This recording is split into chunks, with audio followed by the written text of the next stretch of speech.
Niners traded up. They could have had Justin Fields. Were they right to take Trey Lance over Justin Fields with a year of evidence and hindsight at your disposal? With a year evidence in hindsight, I would say yes. And this is why. And you actually kind of lumped this together. It was, should they have taken him over Zach Wilson, Mac Jones? I know we were going to get to that, but Yeah. here's my take on this. One, when this is a tweet that I put out before the NFL draft that year. And it said that, if there's any one quarterback that I would take in this class, it would be Trey Lance over everyone else, like over Trevor Lawrence, over Zach Wilson, over all these quarterbacks. The tweet is out there. And my reasoning for that is the things that you start to learn about a player and their mental part, right? Like I've been in these NFL locker rooms and even other leagues. And the reason why most guys don't work out is not because of lack of talent. Right. It's because something upstairs. Are they willing to put in the extra work? Are they willing to go above and beyond? How much do they truly love this, right? Right. And everything that you start to find out about Trey Lance was that this is a guy who definitely possesses all the physical attributes. We know that. And he clearly was not a quote unquote finished product coming out of college.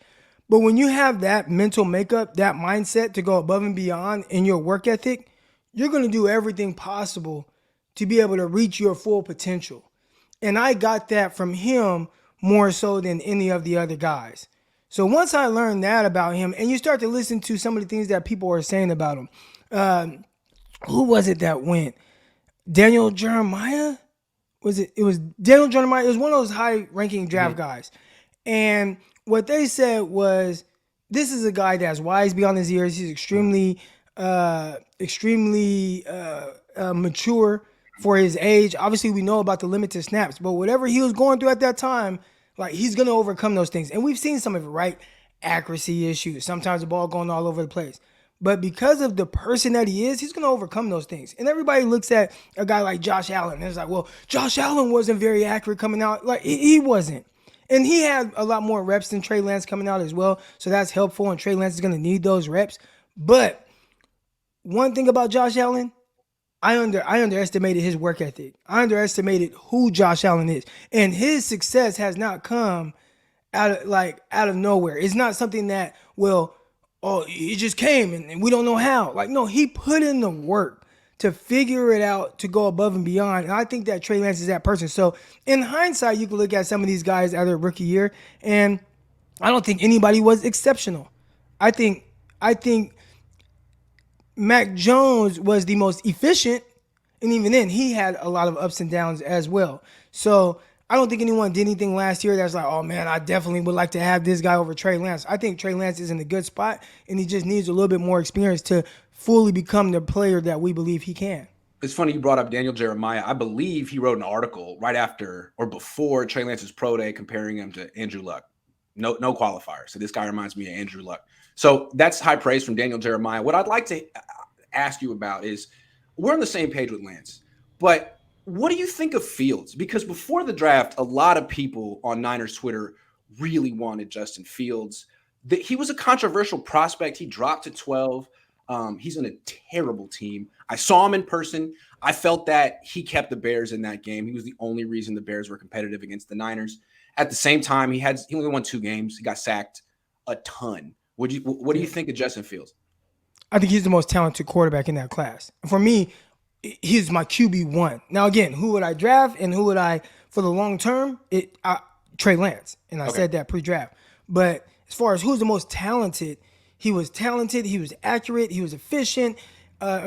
Physical freak as far as his ability on the move, his ability to make plays off script. So, that's a guy pre-draft where I'm like, man, if they take him, obviously I'm extremely excited. But again, it starts to come back to, trying to find out who this player is. And there were those questions, and I don't know if it's true or not, but they talked about, kind of the work ethic or, is he going to work hard? Like, is he a great teammate? Maybe somebody was just giving bad information.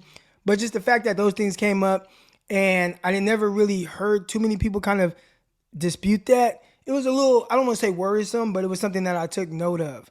So he's in this situation. How is he going to be able to overcome that adversity of really what looks like a stinky Bears roster? I know they just went and got N'Keal Harry. I don't know how much he's going to help Justin Fields either. And we just talked about that on my Locked On 49ers, Locked On Draft podcast. But love Justin Fields and his upside, but is he the person that's going to really go above and beyond to try to figure out how to overcome the adversity? I couldn't grasp that pre-draft. I feel like when I saw him in person, he's a little smaller than Lance, but he's big and he's quicker than Lance. He's faster than Lance. He's more athletic than Lance. I mean, he can run around in circles and make people miss, almost like Kyler and Lamar.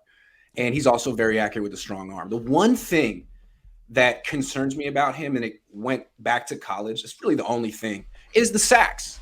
He gets sacked a lot. He got sacked a lot in college too, but maybe if they gave him a better offensive line, some receivers who got open quicker, a better scheme, they could probably work on that.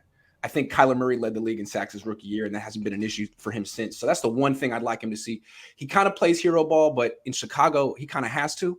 So I actually think if you could get him out of that organization, if I were a GM, I'd be looking at him in 2 or 3 years like, I want that guy. They're going to fuck him up in Chicago. Hopefully he doesn't get hurt. But I do like him very much. I do think the Niners made the right call, though. Yeah, a lot of times when you see a guy, I don't want to say fall, but he essentially kind of failed, and he failed to the Bears, and I'm like, oh man, like that head coach is going to be out of there in a year. Yeah, that's true. And then it's just, and they're not going to get him weapons. They never get the quarterback weapons in freaking Chicago. I don't know why they do that. It's like they're stuck in 1985. Who are their wide receivers? So the tight end is cool, Cole Kmet. Like he's young. Yeah. We'll see what happens with him. But they had Allen Robinson and Mooney playing off of Allen Robinson. That was solid. Well, now we know he went to the Rams. So you have Darnell Mooney. Matter of fact, hold on, because I just wrote it down for our show yesterday. Not a great list of receivers, or at least not a great list of established receivers. So you got Darnell Mooney, Byron Pringle, who's probably your second best receiver right now, Velus Jones Jr., who's a 25-year-old rookie out of Tennessee, who I did like.